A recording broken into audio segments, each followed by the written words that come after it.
Hello, I'm Z. This is George Kerr, legendary producer, songwriter, arranger, singer. um, guess what we're here to talk about is It's a New Day, but more also into your take on what it is to be a producer, and what exactly that job involves in the studio. Producer is like a cook baking a cake. Mm-hmm. The cook says how much eggs, how much sugar, how much flavor Right. that goes in there. And then after it's finished, after the cake is finished, Mm-hmm. then he's the one that bakes the cake. That's the same way it is with a producer. A producer is the one that picks the artist, the studio, the arranger, says how fast or how slow the song is to go. He has the first and the last words. Right. You understand? And of course, if it's a good or great song, it all ends and starts with him. That's right. That is right. That's correct. So, take us through the song "It's a New Day," and start to finish, how it came to be. Well, I was recording the Whatnots on this label GSF, and my friend Lloyd Price came to me and said he had this group, and he wanted me to produce them. Mm-hmm. And I think it was the Diplomats. The name of the group was the Diplomats. Right. And I told him that I would do it. And he also had a skit. He said, I'm going to name them the Skull Snaps. And I said, you're going to name them what? He said, the Skull Snaps. And then he showed me a drawing of these skulls with the little bones going one way and going the other way. I said, Lord, what are you talking about? He said, I just got this concept in my head. That's what I'm going to name them. And I said, okay. So what I did was took them in the studio, and Lord had about 4 songs that they had done. Mm-hmm. And he said he wanted me to write a few of the songs. My wife and I wrote My Hang Up Is You, and I wrote the song I'm Your Pimp on the album. And when I met the group, it was a real good group. You know what I mean? They were very talented. And in the studio, they listened to what I said. I'm the one that said how fast or how slow that song went. All of the songs. I had the first and the last word in Mm-hmm. every group that I've ever produced. Do you remember how many times you guys had to record "It's a New Day" before you had the take that we hear on the record? Yeah, I say about 4 times. About 4 times. And what are you doing each take? Well, what I was doing, when I produce, I stand in the middle of the studio, and all the musicians be around me, Mm-hmm. and I count off how fast or how slow the song is. Since I don't read music or play instruments, I go by feeling, how I feel about the tempo. If it feels good to me, I let it go. Mm-hmm. If it don't feel good, I'll stop it and start it again.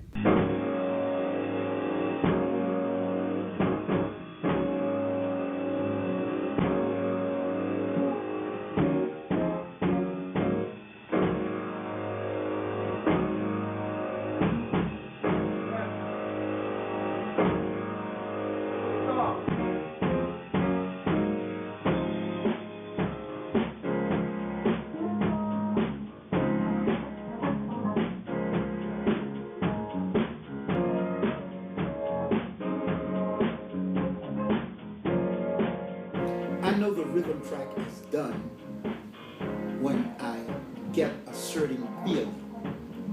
That's when I know that is right. If it does not feel good within my soul, then I know I have to start it over.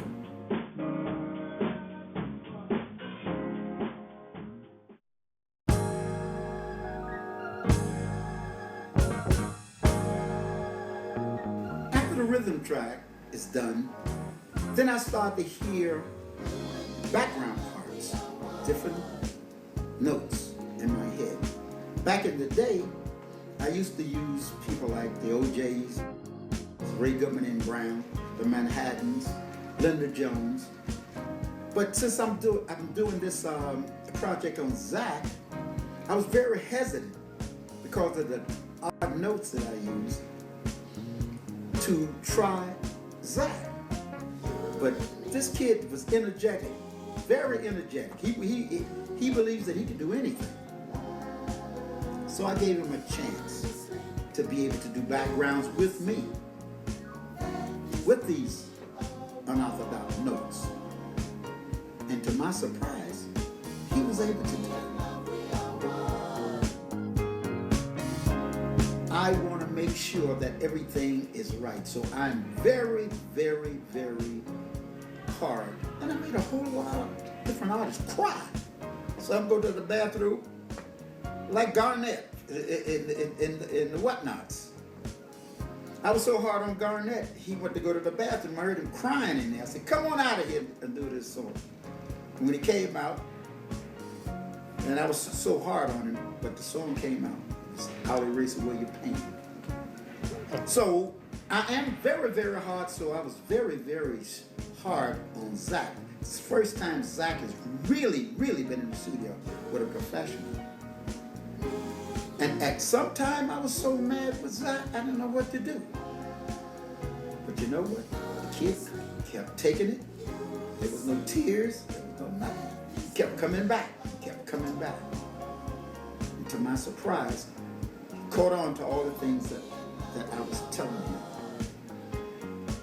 I'm riding high on a cloud, and I'm so proud. Shooting stars all around me, taking me higher and higher.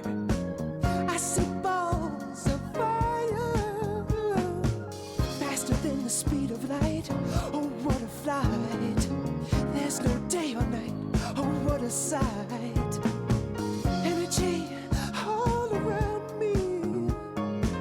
Oh, what a journey! And I love you, Trinity.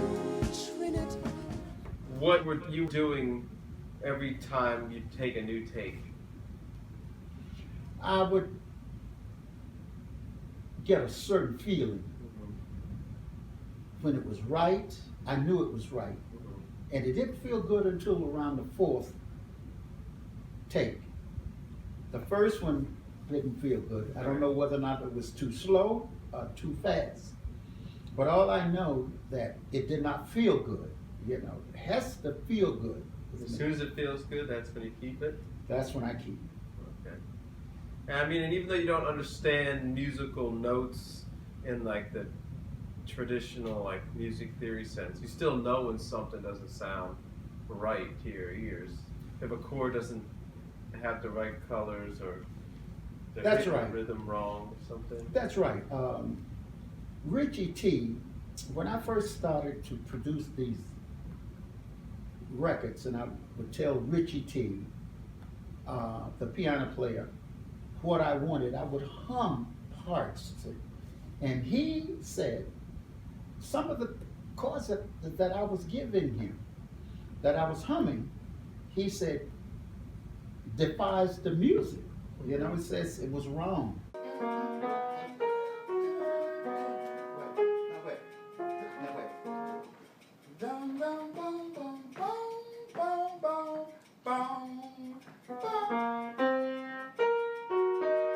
Right. Mm-hmm. Right. There it is. Your office shit is fucking me up. That's supposed to be there. I know. Go ahead. You said right. You know what John said? That is supposed to be there. See, I don't know notes. He said, but it sounds good. He said, so what I'm going to do is just going to write whatever you hum. And I told him, I said, well, you know, I want to go to school to learn music. And he says, no, don't do that. He says, look, he says, because what you're giving me, he says, is wrong. He said, but it sounds great. He says, so once you know how to write music and everything, then you won't do these things that you're doing. Mm-hmm. He said, let me tell you what you are. You would take a little child and put him on a busy street. He'll run across the street because he has no fear. He doesn't know he's going to get hurt. He said, that's what you do. So you don't know different notes, that you don't put a B flat with a C sharp or this. Mm-hmm. No, but he says, so you just, whatever comes out of your head, that's what you do. He says, but it's great. He said, but what I'll do is just write whatever you hum me. In this particular spot in the song, this is a melody that I want you to play. Okay, maybe what you think. I'll let you hear it and then you tell me which one. I think it's maybe the viola. I don't know. But you tell me. You want to play the song? Play the track. Yeah, but first let me just tell you the melody. The melody. Dun, dun, dun, dun, dun, dun, dun, dun. You know, just play that, and then you get. Play that again. Yeah. Dun, dun, dun, dun, dun, dun, dun, dun, dun, dun, dun. Okay. Okay. Got it. Right. Now, where's that going? Okay. Well, I'll show you. You want to play the track, and I'll show you. Gotcha.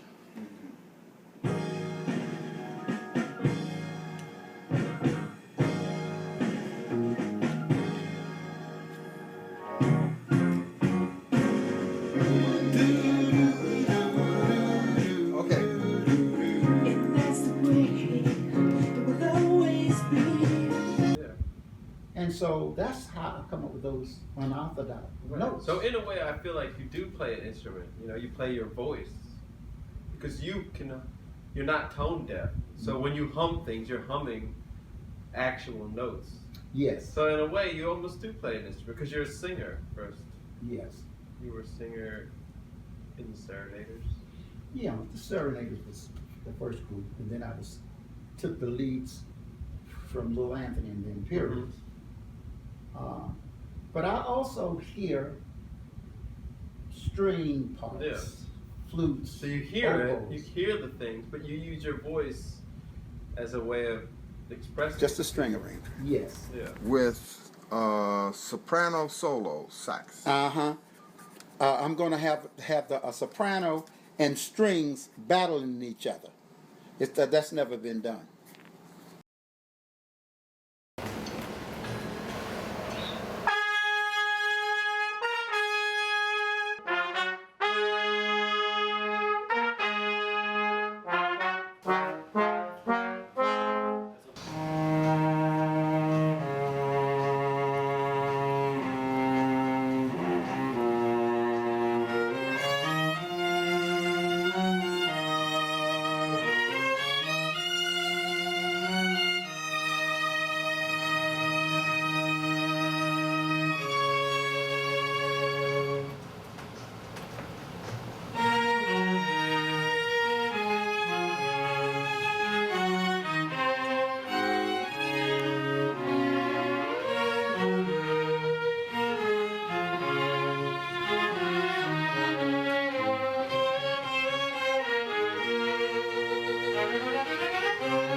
So I mean, in a way, I feel like you are a musician. You're a singer.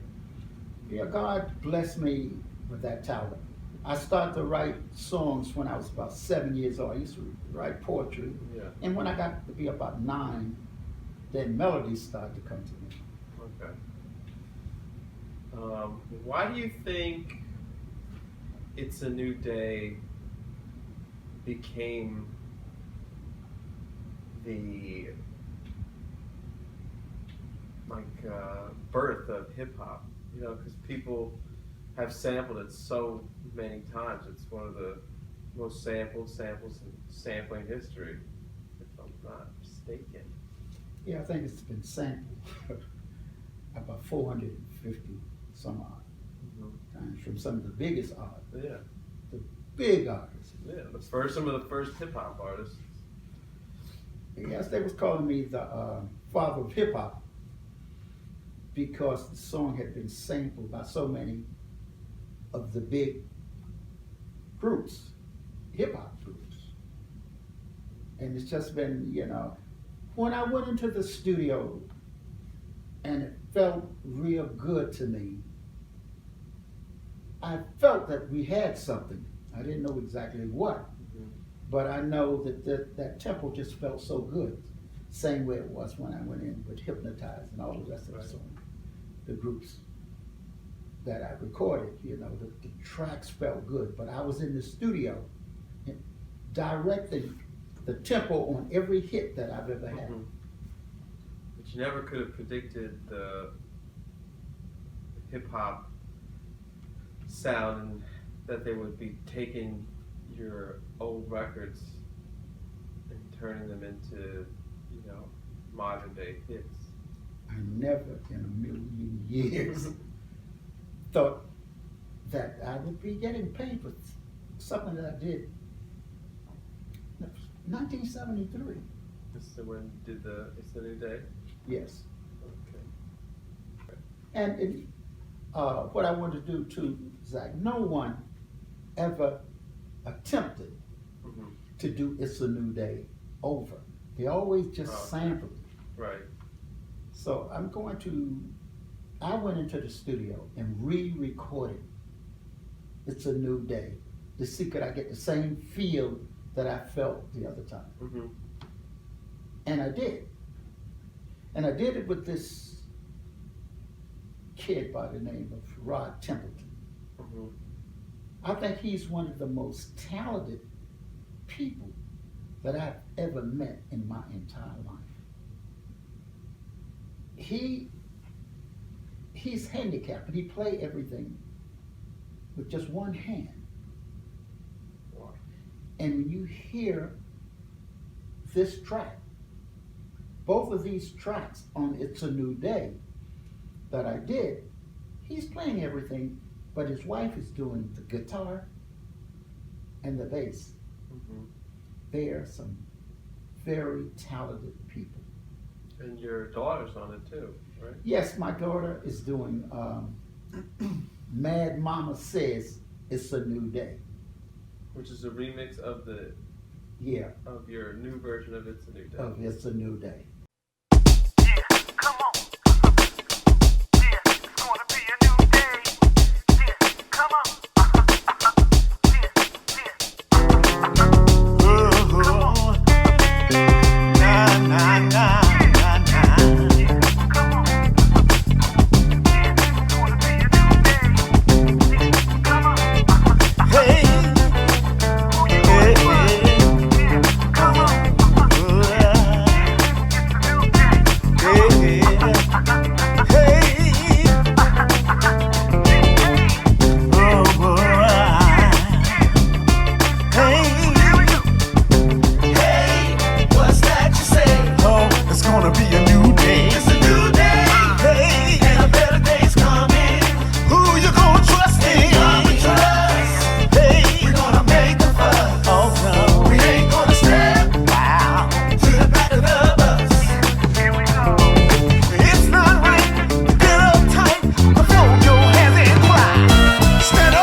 show you